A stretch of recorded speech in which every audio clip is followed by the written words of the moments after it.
I'm the academic lead for this for the STFC Air Quality Network, the SAQN. And hopefully you all sort of know Fleur because you'll have had emails from her, but Fleur is our network manager and basically she does most of the work. Then we have a team of people from different universities and from STFC. So we've got Kevin Smith from RAL Space, which is part of STFC. We've got Wendy Garland from the Centre for Environmental Data Analysis, CEDA, which is also part of STFC. We've got Andy Williams from the University of Chester, Martin Dukes, who's also from CEDA, and David Green, who's from Imperial College London. So if you come across any of those people in the meeting or elsewhere, they're good people to talk to about what SAQN does. Can we move on to the next one? So the aims of the meeting are to inform network members about what the SAQN has done over the past year. So it's just over a year since we launched. We launched last January. To hear about the research we've funded and through the discussion session to get your input on how this could be taken forward. So how could they develop it past the scoping studies? What could teams do to maximise the benefit of the scoping studies that they're doing? Because they're only, they started in January and most of them are going on until June. To allow you the opportunity to express interest in any of these areas as they develop, so that they can keep in touch with you as potential collaborators for the future. And then finally, for this afternoon, to identify areas of need that could direct what the SAQN activities should be doing over the next 12 months. Next slide.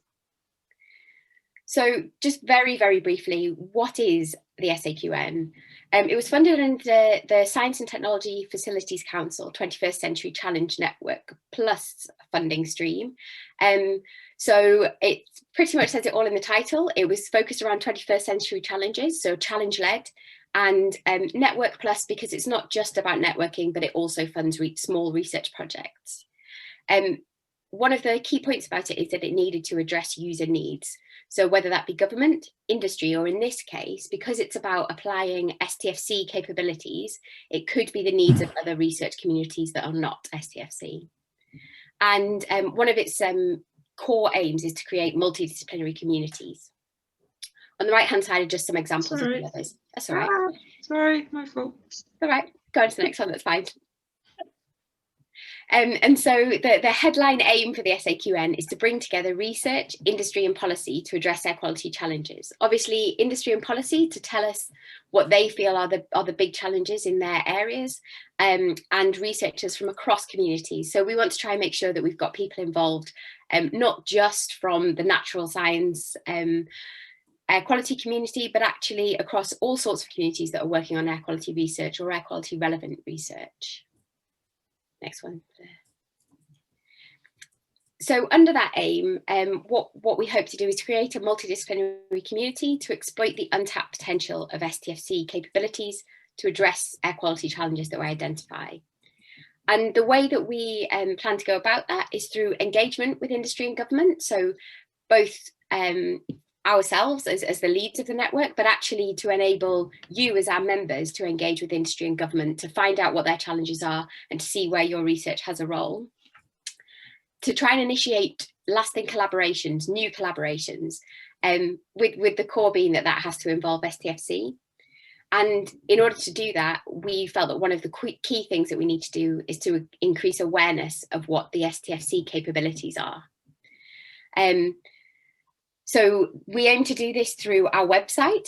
There's been quite a lot of activity on the website over the last year. We've set up some discussion boards, which I'll mention a little bit later. Fleur sends out newsletters every month to all our members. There are meetings that we run and will continue to run next year. So when you're thinking about things that the network should be doing, meetings are one way that we can deliver, thinking about where we can go next. Collaboration building workshops. So these are essentially like funding sandpits, but they're really more focused around bringing people together and building those new collaborations, starting those conversations, and there's a small pot of money at the end. The funded projects that come out of those, matchmaking opportunities, so where people come to us with an ask of something that they want to do or something that they need to be able to do, and we look through our members to try and see who might be appropriate to help with that. We advertise it to the network and try and find somebody to meet those needs. And then finally, the travel funds, which I put last because we haven't really been able to do anything with them over the past year, but hopefully in the future, these could be an opportunity to allow people to do small placements in STFC facilities or other universities that have STFC scientists, to find out what they do and to see where those collaborations might be able to go. Okay, Fleur. Next slide. Sorry. And so in terms of what's been happening, we've got approximately 400 members in the network. So that's in terms of what we were expecting, that's probably more than we expected. That's not to say they're all active members, but they're people that we are informing about what we're doing. Fleur's sent out 14 monthly newsletters now with information about what the network's doing and wider information about activities around the air quality community. We launched the website, the link is there, and there's been a good level of activity in terms of the number of people visiting and return visits and engagement. And in fact, this is one of the main ways that we disseminate information to people. So it's a good place to look if you want to find out about what the network's doing, but also a bit more information about the kinds of things that people in our communities are doing. So on there, there's outputs from events that we run, details about future events. There's blog posts from people in the network, some related to network activities and some not, all of which are published on different pages on the website. And then the last point is that we launched a discussion board a while ago that didn't operate very well, and then Fleur's relaunched it on a different platform, which should hopefully allow us to have better functionality. At the moment, it's not particularly active, but actually we'd like to encourage people to use that as a way to access matchmaking, to do it yourselves, to put up ideas of things that you might be interested in, to think about areas where you see a need or you would like to do something, and to try and connect with other network members, since we can't at the moment do it so easily in person. In terms of the makeup of our membership, we hope to have a spread across academia, STFC, policy, industry, and this just shows sort of what that spread is. And I think, as expected, it's predominantly academia, but actually we've got really good engagement from policy and industry, and we hope to carry on activities to make sure that that stays that way. Thanks, Fleur. Next slide. So in terms of other things that have been happening, so we've had a number of meetings. The first, Coordinating Research Action, COVID-19 and Air Quality, happened in May 2020. That was really well attended, and coming out of that, there was a report written. It was a linked meeting with the UK Indoor... Fleur, can you tell me? I'm rubbish at these names. Go on.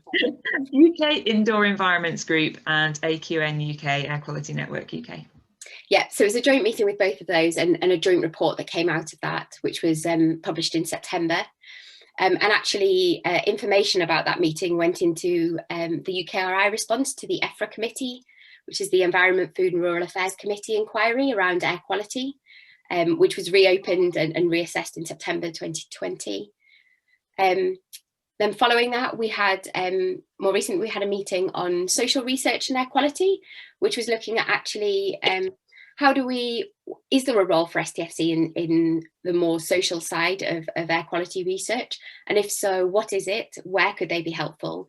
And in fact, more generally, how do we get more genuinely integrated social and natural science in the air quality space to help us to be better at finding, I suppose, research that sits towards the solution space of air quality research.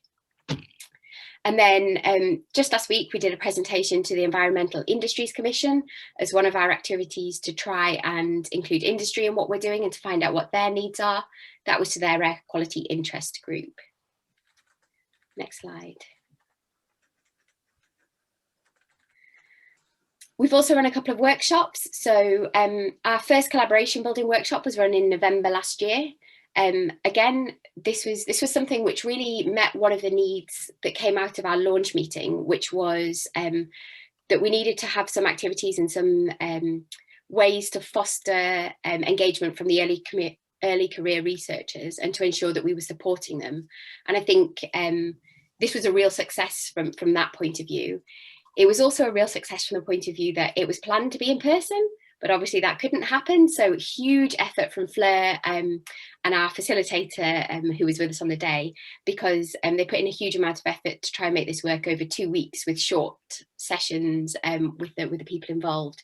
And actually everybody involved was really enthusiastic, and coming out of that we had 6 scoping studies funded, which we were really happy to have 6 projects which our panel felt were worthy of funding, and that's what we're going to hear about next in the next few presentations. Hopefully from those you'll get an idea of what kinds of things STFC can be involved in, if you're not already aware of that, and I think there's more information about that kind of thing on our website. Then we also ran a workshop on using CEDA, so that was the Centre for Environmental Data Analysis that I mentioned Wendy and Martin on our team are from, and how that can be used for air quality research. That was run in January this year, and again we had good attendance, and it was felt to be a useful meeting.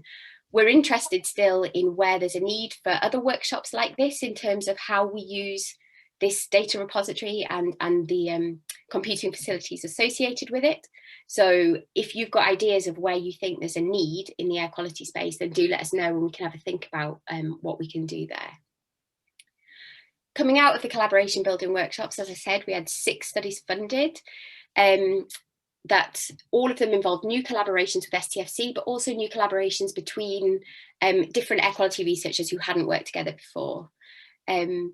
We've had a few requests for matchmaking, probably a handful, all of which we've been able to find people that we've been able to matchmake. We don't know that all of them have come to anything yet, but one that has is the Met Office contacted us about looking at exploration of the UK regional sensitivity to NOx and ammonia emissions, and wanting to use different sources of data. And so Fleur put them in contact with people from STFC to enable that to happen, and the Met Office seemed very happy with what's coming out of that and how that's progressing. Through the work on COVID, we've established links to the Air Quality Network and to UK IEG, and hopefully where it's useful, those links can be used in the future to enable us to input to research. And we've just started a process since the networks were funded under the UKRI Strategic Priorities Fund Clean Air Programme. There were 6 networks funded, I believe, and Fleur's been in contact with all of them, and we're talking to them about how we can link together to get more benefit out of these networks. Next slide, please, Fleur. So then, just to run quickly through what the structure of today is, this morning we've got presentations from the scoping studies with a short comfort break in the middle. And then we've got breakout rooms. We'll have a breakout room for each of the studies, allowing you to chat to the researchers involved, to ask them specific questions, to talk to them about what comes next, what you think is important, or what you think of the research that they're doing, all that sort of thing. So a chance for you to input and to talk to them about what they're doing. At lunchtime, we have a networking opportunity that Fleur will talk to you about just before that. And then this afternoon, we've got a presentation from DEFRA about where they see future priorities for air quality research being. And then we've got some breakout rooms to have a look at identifying some research needs, and I'll brief you about that just before it happens. Once we've got some ideas, we want to add those to an ideas board and to have people look through them and vote on what they think are some of the most important, or the most pressing, or the most timely at the moment, where we might want to focus our efforts next year, over the course of this next year. And then 3:05, we've got the roundup, and the proper meeting, the sort of formal part of the meeting ends at 3:15, but there's then an hour of optional networking time where Fleur is happy to match people up, put you into rooms, allow you to have a chat with people, almost like you might do at a coffee break or at a drinks reception in a physical meeting. We've done those in other meetings, and people who've engaged in it have found it really useful. So I'd encourage you to stay around, even for just 10 minutes, to have a chat with somebody and see what's going on. Next slide, Fleur. And so then just lastly to say, it's really important for us that we get your input into what the network should be doing next year. You are the network, so we need to make sure that we include you in the decisions that we're making, that what we're doing is engaging you and is what you think is useful to the communities that you're from. We want you to influence what we're doing and tell us if what we're doing is not meeting the needs that it should be. And we want to be able to enable you to do good things in the research or business policy that you work in. So do input actively. The more you do, the more we're able to meet your needs. So that's it from me. Thanks for listening. And we're going to jump straight into presentations from the scoping study.